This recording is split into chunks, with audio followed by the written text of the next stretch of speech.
Vamos a hablar de vestigios de los pueblos itálicos a través de las monedas, ¿sí? Fíjense qué importante que es la relación entre los pueblos itálicos y la numismática. La primera mención de la palabra Italia a lo largo de la historia se encuentra justamente en una moneda emitida por un pueblo itálico. Como vemos aquí, ya vamos a hablar de esa moneda en particular. Esa moneda es el denario emitido por un grupo de samnitas en un conflicto que se llamó la Guerra Social. Tiene esa inscripción, Viteliu, significa Italia en osco, ¿sí? Así que de manera tal que imagínense, la primera vez que se nombra Italia en una moneda es un pueblo itálico y en una lengua que no es el latín, es una lengua osca. Bueno, mis objetivos son hacer una breve revisión sobre cuáles son los pueblos itálicos, cuáles eran los pueblos itálicos, y examinar los vestigios que podemos encontrar de ellos a través de las monedas. Monedas que pueden ser indígenas, o sea, de los nacidos dentro del territorio italiano, o monedas romanas, por ejemplo, que también los incorporaron a su cultura y hay rastros de estos pueblos en las monedas. De manera tal que, bueno, comencemos. ¿Qué son los pueblos itálicos? Se preguntarán todos. ¿No son todos los habitantes de Italia? No. Llamamos pueblos itálicos, nos guiamos para definir quiénes son los pueblos itálicos a partir de esta definición dada por el historiador Polibio en el siglo II de nuestra era, que dividió a las poblaciones de Italia en dos grandes grupos. Por un lado, los italiotes, que eran los pobladores de las apoiquias, las colonias griegas, que, como sabrán algunos de ustedes, poblaron la península itálica a partir del siglo VIII a.C. Y el segundo grupo, que es el del que nos vamos a estar ocupando hoy, los italicoi, nosotros diríamos itálicos, que son las poblaciones indígenas de la península italiana. Indígena en el sentido de nacidos en el territorio, ¿sí? De eso viene, a eso nos referimos cuando estamos hablando de poblaciones indígenas. Nos vamos a hablar un poco de estas poblaciones, ¿sí? Las fuentes con las que contamos son fuentes griegas, fuentes romanas. Hay una ausencia total de fuentes locales, no existe ningún tipo de literatura a partir de estos pueblos itálicos de los que vamos a hablar hoy. Solo tenemos la opinión de los griegos y de los romanos, que por supuesto tendrían su sesgo. No sabemos qué pensaba esta gente, pero sí podemos acercarnos un poquito, como vamos a ver, a partir de sus monedas, como vemos allí. Haciendo un repaso breve sobre la historia de Italia en general, la península italiana, en la Edad del Bronce, para no irnos mucho más allá, se encontraba habitada por grupos de gente bastante escasos, pero con una cultura muy homogénea. A lo largo de toda la península itálica y sobre todo en los sitios de los Apeninos, la columna vertebral de la península itálica, habitaron grupos de gentes que compartían una cultura que se dio en llamar cultura apenínica. Obviamente es prehistoria, no tenemos idea cómo se llamaban estas gentes. Sí tenían ciertos rasgos culturales, eran pastores transhumantes, compartían un tipo de cerámica especial con cierto tipo de diseño geométrico, y encontramos restos, digamos así, de cultura apenínica en toda Italia, hasta en Sicilia, e incluso en la mismísima Roma se han encontrado cerámicas de cultura apenínica. No así un asentamiento, pero sí restos de ese tipo de cerámica.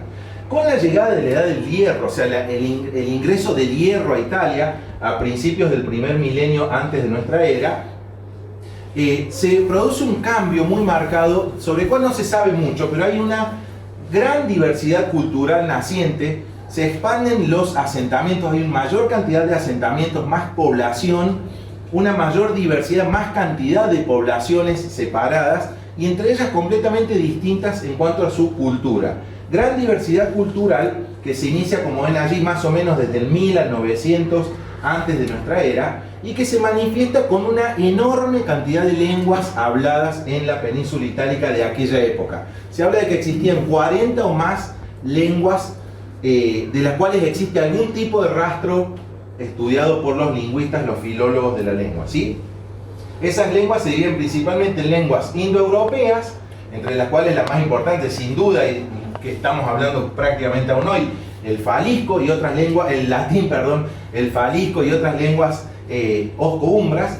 Las lenguas indoeuropeas no itálicas, que son el griego y las lenguas celtas y el mesápico, y lenguas no indoeuropeas, lenguas muy antiguas que se creen que son rastros de las culturas que habitaban todo el Mediterráneo antes de que el grupo indoeuropeo ingresara en Europa, ¿sí? Esas lenguas serían el etrusco, el ligur, el rético, el nobilara.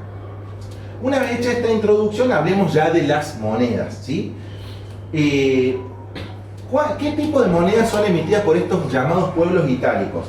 Las monedas emitidas por los itálicos son emitidas en distintos momentos y acorde a distintas necesidades que van teniendo estas etnias o tribus, podríamos decirles también.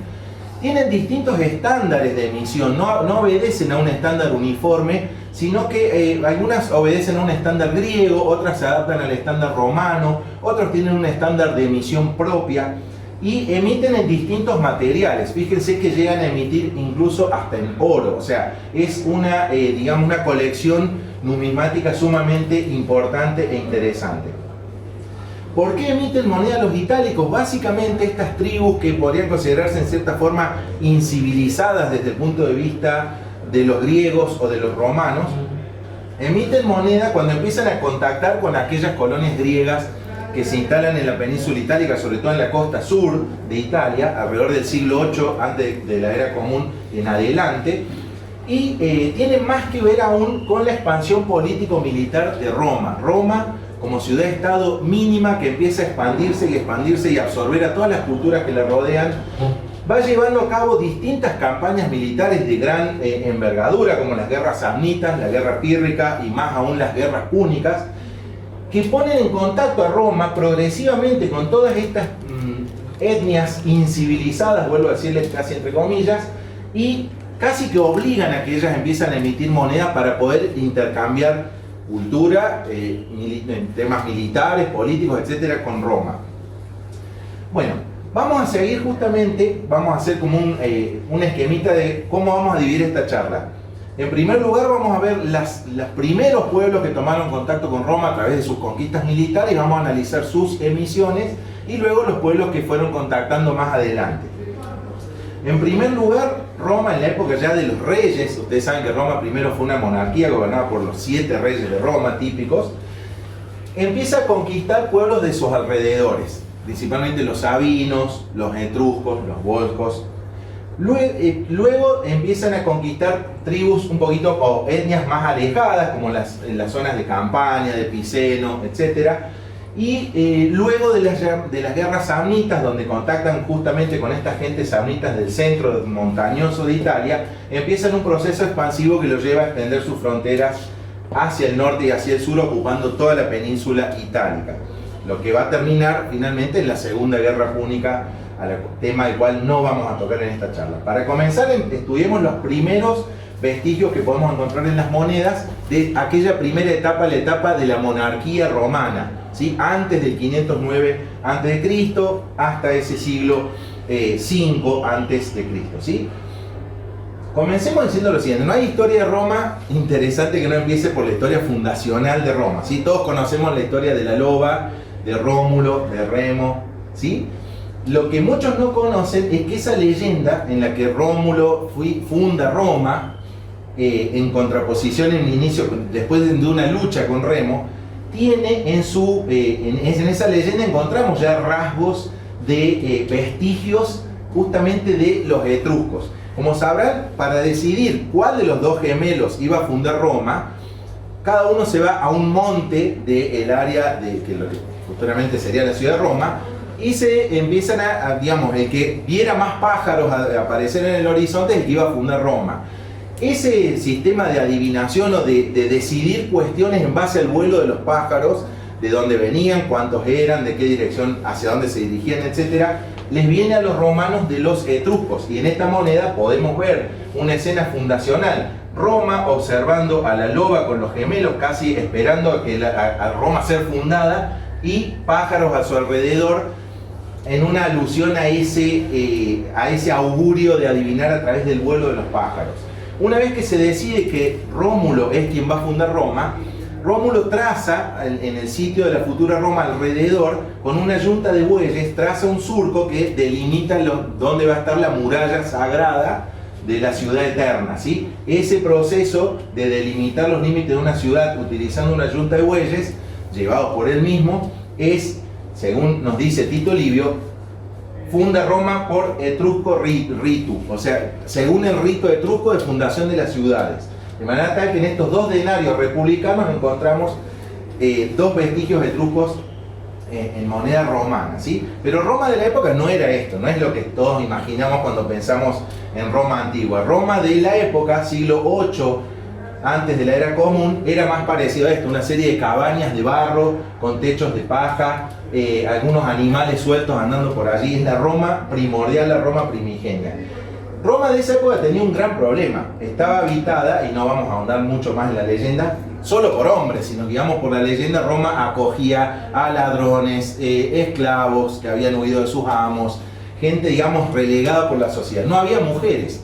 Rómulo, el primer rey, tiene una idea genial, invita a los sabinos, que son un pueblo que vivía hacia el norte de Roma, en las colinas, acercándonos a los Apeninos, a una fiesta. En esa fiesta da la orden en un momento y los romanos raptan mujeres sabinas y las convierten en las primeras matronas romanas.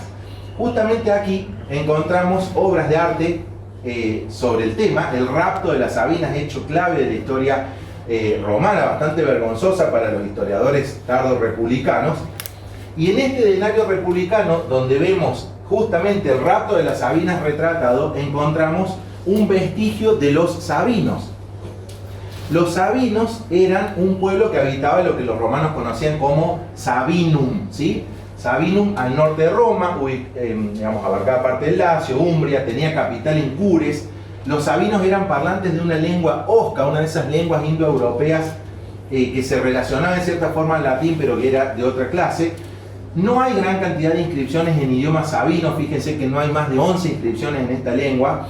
Y lamentablemente no emitieron moneda, pero como vimos antes, un detalle, Vespasiano era un emperador que venía del área de Sabine, tenía una tonada muy especial, por la cual se le reían bastante, como se nos ríen a veces a los cordobeses con nuestra tonada, y bueno, tenía esa raigambre sabina, ¿sí?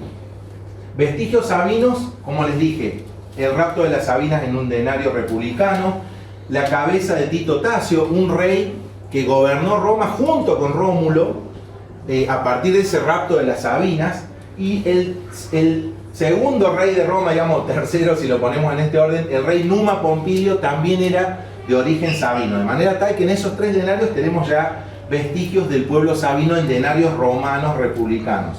Los sabinos eran personas sumamente religiosas, y quedan vestigios de algunas de sus deidades en monedas republicanas.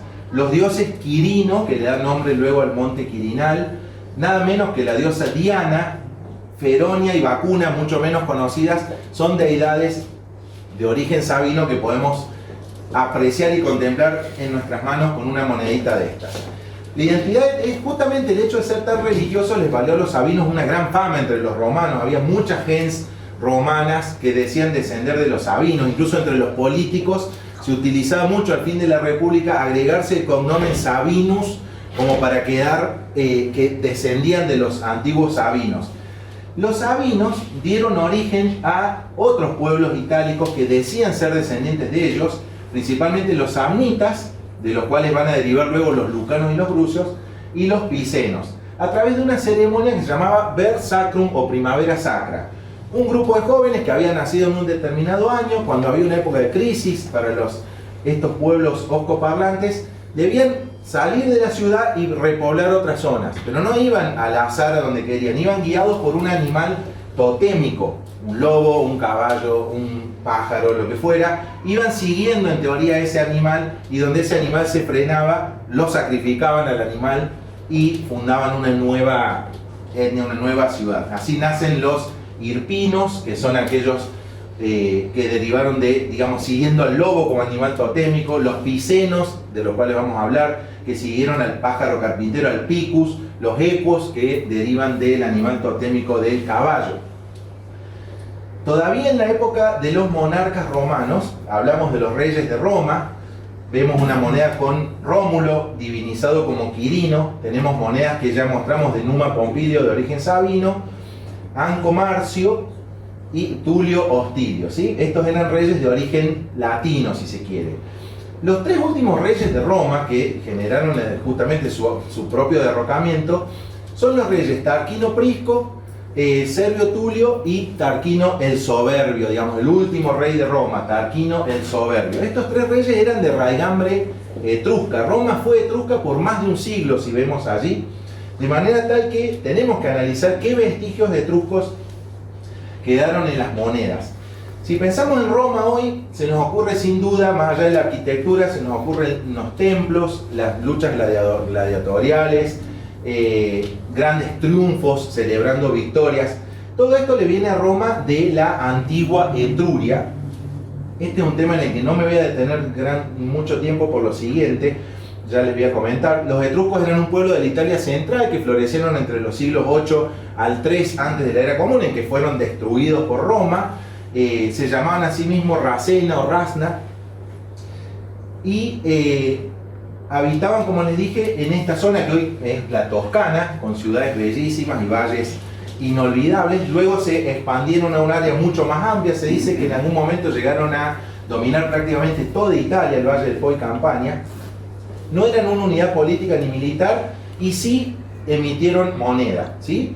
Las monedas etruscas son amplísimas, da un tema para dar toda una charla aparte, pero vemos en la moneda etrusca gran cantidad de deidades, ¿sí? Metus, Medusa, Tinia, el equivalente a Júpiter, Menra, Cetlans, los equivalentes a Júpiter, Minerva, Vulcano, Mercurio, Hércules, Jano. Mucha religiosidad etrusca plasmada en las monedas. Este es un vestigio que nos queda de los etruscos en sus propias monedas, ¿sí? La lengua etrusca también, una lengua prácticamente de la que no se sabe casi nada, apenas se va empezando a vislumbrar algún horizonte donde podemos llegar a descifrar la lengua etrusca, y sí podemos tener en nuestra mano monedas con lengua etrusca escrita, ¿sí? Les comentaba, allí apareció un logo de Adventus, hay una charla específicamente dedicada al tema. Sobre esto hay un artículo en nuestro boletín Adventus, al que pueden adquirir acercándose a Alejandro de RP Numis, donde está descrito justamente esta moneda, especialmente una moneda parlante, una moneda que habla. Dice: mi pupluna les en etrusco, soy la ley de Populonia. Uno de los pocos ejemplos de moneda que habla, una moneda parlante, ¿sí? Quedaron numerosos vestigios etruscos en la moneda republicana romana. La forma de fundar ciudades, los atributos de poder como los lictores, la silla curul, el faces, el facio, la forma de construir templos, la arquitectura etrusca, etc. Esto también tengo el honor de haber presentado una charla sobre el tema de vestigio etrusco en moneda republicana romana hace ya 4 años en un coin-show en Buenos Aires. Eso pueden acceder en YouTube al canal de Adventus y ver esa presentación. Y no vamos a hablar mucho más de los etruscos. Continuando con las conquistas de los reyes romanos, Anco Marcio, estamos hablando de 8 a 7 a.C., antes de la era común, captura la ciudad de Belitrae, de la cual vamos a hablar en un instante. Tarquino el Soberbio, el último rey de Roma, asalta la ciudad de Suessa Pometia, con cuyos restos, despojos, construye el principal templo de Roma, el templo de Júpiter Óptimo Máximo. Y para controlar ese territorio funda Signia, una ciudad de la cual vamos a hablar a continuación. Todo ese territorio al cual accedieron los reyes era Volsco. Los volscos son uno de los pueblos itálicos de los cuales vamos a hablar. Territorio volsco al sur del Lacio. Estaban emparentados con otro pueblo que se llaman érnicos, eran muy cercanos. Hablaban una lengua osca, no emitieron moneda, pero Augusto era de allí, es un vestigio si se quiere. Octavio, el primer emperador de Roma, transformado luego en Augusto, era de origen volsco. Y podemos encontrar sus vestigios justamente en este denario, por ejemplo, que representa el templo de Júpiter Óptimo Máximo, cuyo basamento e imagen, como debe haber lucido en aquella época, vemos allí. En el foro romano existía un área que se llamaba los rostra. Los rostra eran un lugar como una especie de escenario donde los políticos romanos, los abogados, cualquiera que se quería hacer escuchar debía subir a los rostros y dar sus discursos. Un lugar muy emblemático del foro romano que hoy está destruido. Bueno, esos rostra, esa construcción tenía, los rostrum eran las proas de naves que estaban incorporados a ese elemento arquitectónico. Las proas de esas naves eran naves capturadas de los volscos en las diversas batallas contra Roma, específicamente la batalla de Antium, de manera tal que este denario republicano que muestra los rostros y las proas de las naves allí es un vestigio del pueblo volsco. También encontramos restos de su religiosidad. El Júpiter Anxur que vemos en esta moneda, Anxur era la deidad tutelar de la ciudad de Anxur Volska, hoy llamada Terracina, donde era venerado en el Mons Neptunus, ¿sí? Para controlar el territorio de los volscos, como les dije antes, Tarquino el Soberbio funda la colonia de Signia en el siglo, en su época, en el siglo VI a.C., para control de todo ese territorio. Este tema también lo van a poder encontrar escrito por mi hijo, un artículo en el boletín Adventus, ¿sí? Por eso no vamos a hablar mucho más de eso. Para terminar, los equos eran un pueblo también muy cercano a Roma, que tarde o temprano se iban a encontrar con su poderío, digamos, militar. Derivaban, como les dije antes, del Ver Sacrum, siguiendo el animal totémico caballo. Eran aliados de volscos y hérnicos y como tales fueron derrotados numerosas veces por los romanos hasta que fueron aniquilados completamente en el 304 antes de nuestra era en el transcurso de las guerras samnitas. No emitieron moneda. Lo más cercano que podemos tener a los hérnicos, a los equos, es una moneda emitida por la colonia romana de Alba Fucens. Es bajo Roma, pero con una población mayormente de volscos y hérnicos y equos, ¿sí? Bueno, segunda parte de la presentación.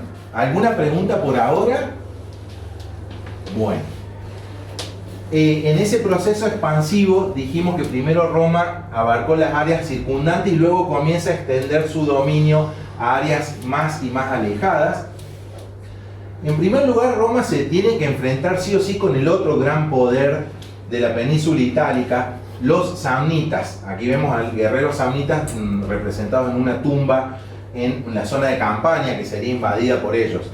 Los samnitas fueron los más grandes enemigos de Roma y varias veces Roma estuvo a punto de sucumbir ante el poder de estos temibles guerreros. Los samnitas eran una confederación de pueblos, no eran un pueblo único y homogéneo, eran varias tribus, los Pentri, los Caracini, allí vemos algunos ejemplos, los Irpinos, los Caudinos, ¿sí? Que habitaban las zonas montañosas de los Apeninos del centro y sur de Italia y que derivaban, como dijimos antes, a partir del Ver Sacrum, ese rito de fundación colonial, derivaban de los sabinos y de la misma forma originaron también a lucanos, también temibles guerreros, y brucios.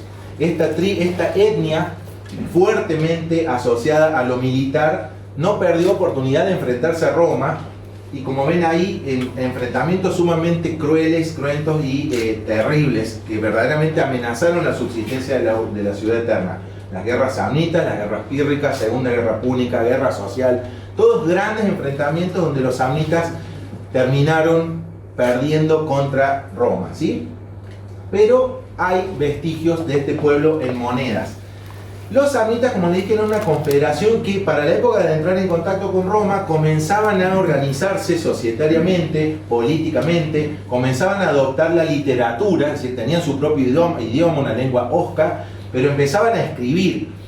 Esa escritura no hay gran cantidad de restos de escritura samnita y es una de las señales de ese proceso de avance político de este pueblo que podemos observar en algunas monedas de origen samnita como la que vemos allí. La de Nuceria Alfaterna era una ciudad en Campania conquistada por los de origen etrusco inicialmente, conquistada por los samnitas, y en la moneda emitida en esa colonia podemos ver lengua osca como vemos allí. Está el nombre de la ciudad, ¿sí? Noctinum Alfaternum. Alfaterna, vestigio de los alfaternos, una tribu casi desaparecida que eran los dueños originales de esa ciudad, ¿sí? Vemos otras monedas samnitas emitidas por secas en el área de Campania, como Fisteria, Alifae, etc., ¿sí?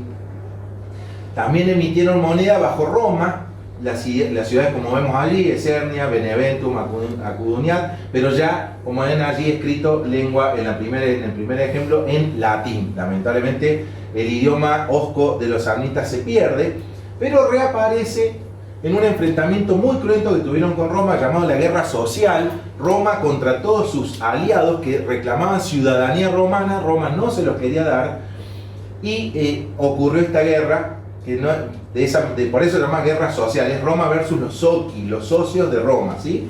El resultado fue una derrota de los Socii, pero Roma tuvo que darle la ciudadanía a todos los italianos.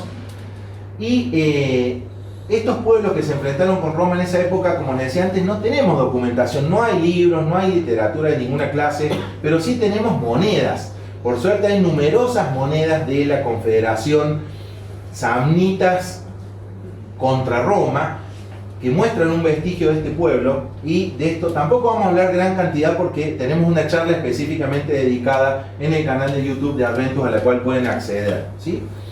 Una vez que Roma logra dominar a los samnitas, comienza a extender su poderío hacia otras zonas, norte y sur. En Campania se encuentran con la población originaria de los campanos. Campania es un área de Italia que, como todos sabemos, es bellísima. Era un territorio políticamente heterogéneo, nunca hubo una homogeneidad cultural en Campania, había diversos pueblos que se fueron alternando en tiempo y en lugar. Campania inicialmente estaba poblada por poblaciones de parlantes de osco, sufrió una gran influencia por invasión de colonias griegas, los etruscos también tuvieron su poderío en Campania y finalmente los samnitas la conquistan y es quitada de los samnitas por los romanos, de manera tal que Campania es inabarcable numismáticamente, pero quiero hablar nada más de los campanos. Los campanos eran una tribu, como les dije, o una etnia de tipo de parlantes del osco. Eran una mezcla entre la cultura nativa, los griegos y los etruscos, y tenían ciudades muy importantes que van a tener un rol fundamental a lo largo de los siglos. Capua, Cuma, Nuceria Alfaterna, de las cuales ya les presenté una moneda.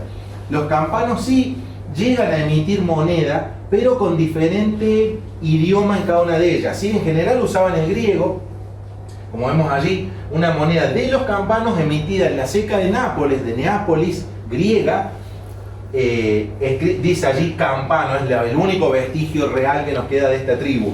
Las demás monedas que vemos aquí, de Neápoles, de los Irietes y de Nola, si bien son campanas, pero ya están escritas en griego, o sea que a veces el idioma de la moneda no nos está diciendo quién la emitió. Puede haber monedas itálicas escritas en griego o en latín, por ejemplo, como este caso.